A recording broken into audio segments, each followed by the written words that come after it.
तासगाव तालुक्यातील तासगाव व येळावी सर्कलच्या 1537 द्राक्ष उत्पादक शेतकऱ्यांना अंबिया द्राक्ष पीक विमा योजनेअंतर्गत रक्कम ₹12,56,00,000 इतका मोठ्या प्रमाणात नुकसान भरपाई मिळाली आहे, अशी माहिती माननीय खासदार संजय काका पाटील यांनी दिली आहे। तसेच तासगाव तालुक्यातील विसापूर सर्कलमधील 824 शेतकऱ्यांची सुमारे रक्कम 14,64,00,000 इतकी नुकसान भरपाई रक्कमही जमा होण्यासाठी पाठपुरावा सुरू असल्याचंही सांगितलं। यावेळी संजय काका पाटील यांनी दिलेल्या माहितीनुसार तासगाव तालुक्यात ऑक्टोबर 2025 ते 30 एप्रिल 2026 या कालावधीतील झालेल्या अवकाळी पावसाच्या नोंद घेण्यात आलेल्या हवामान केंद्रातील पर्जन्यमानाच्या आकडेवारीमध्ये मोठ्या प्रमाणात तफावत झाल्याचं आढळून आलं।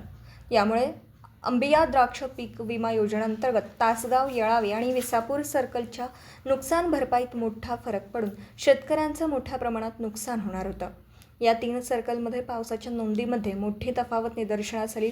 त्यानुसार नोंदवण्यात आलेल्या पर्जन्यमानाच्या आकडेवारीनुसार शेतकऱ्यांना सुमारे 15 कोटीपर्यंत रकमेची तफावत येत होती। या तांत्रिक त्रुटीमुळे येथील द्राक्ष उत्पादक शेतकरी मोठ्या नुकसान भरपाईपासून वंचित राहण्याची शक्यता निर्माण झाली होती। ही गंभीर चूक माजी खासदार माननीय संजय काका पाटील यांनी तातडीने लक्षात घेऊन राज्याचे मुख्यमंत्री देवेंद्रजी फडणवीस, राज्याचे कृषी मंत्री दत्तामामा भरणे, राज्याचे कृषी आयुक्त आणि सांगली जिल्ह्याचे जिल्हाधिकारी यांच्या निदर्शनास आणून दिली। संजय काका पाटील यांच्या यशस्वी पाठपुराव्यामुळे पावसाच्या नोंदीतील तफावत वेळेत दुरुस्त करण्यात आली आणि शेतकऱ्यांना नुकसान भरपाई मिळण्याचा मार्ग मोकळा झाला आणि ती रक्कम थेट शेतकऱ्यांच्या खात्यात जमा झाली। यापूर्वीही माननीय खासदार संजय काका पाटील यांनी केलेल्या पाठपुराव्यामुळे आणि शेतकरी आंदोलनाचे झालेल्या अवकाळी पावसामुळे झालेल्या द्राक्ष पिकांचे नुकसान झालेल्या तासगाव तालुक्यातील 12,829 शेतकऱ्यांना ₹19,68,00,000 आणि कवठेमहांकाळमधील 5,819 शेतकऱ्यांना ₹6,38,00,000 इतकी नुकसान भरपाई मिळाली। आता या पीक विम्याच्या स्वरूपात नुकसान भरपाई मिळाल्यामुळे शेतकऱ्यांमधून समाधान व्यक्त होत आहे। अंबिया द्राक्ष पीक विमा योजनेअंतर्गत नुकसान भरपाईचे ठळक वैशिष्ट्य। तासगाव आणि येळावी सर्कलमधील एकूण लाभार्थ ॲक्टिव्ह शेतकरी 1537 शेतकरी, एकूण बाधित क्षेत्र 334 हेक्टर, हेक्टरी मिळालेले नुकसान भरपाई ₹3,80,000 प्रति हेक्टर, एकूण जमा झालेली रक्कम 12,56,00,000।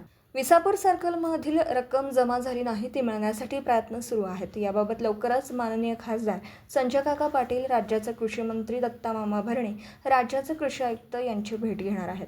विसापूर सर्कलमधील एकूण लाभार्थ ॲक्टिव्ह शेतकरी 824 शेतकरी, एकूण बाधित क्षेत्र 385.32 हेक्टर, हेक्टरी मिळालेले नुकसान भरपाई ₹14,64,21,600। यापूर्वीही तासगाव, कवठेमहांकाळ तालुक्यातील शेतकऱ्यांना अवकाळीचे ₹60 कोटी मिळवून देण्यात यश आलं। द्राक्ष पीक नुकसान 2025-26, 2026-27 मध्येही बाधित 18,648 शेतकऱ्यांना नुकसान भरपाई म्हणून ₹26 कोटी मिळवून देण्यात यश आलं। निश्चितपणाने शेतकऱ्यांच्या प्रश्नांबाबतीत यापूर्वीही आवाज उठवला होता आणि पुढेही ज्यावेळी शेतकऱ्यांवर अन्याय होत आहे असं दिसेल त्यावेळी त्यांची बाजू घेऊन शेतकऱ्यांचा आवाज बनून त्यांचा प्रश्न सोडवण्यासाठी आग्रही भूमिका असेल, असं माननीय खासदार श्री संजय काका पाटील यांनी बोलताना सांगितलं।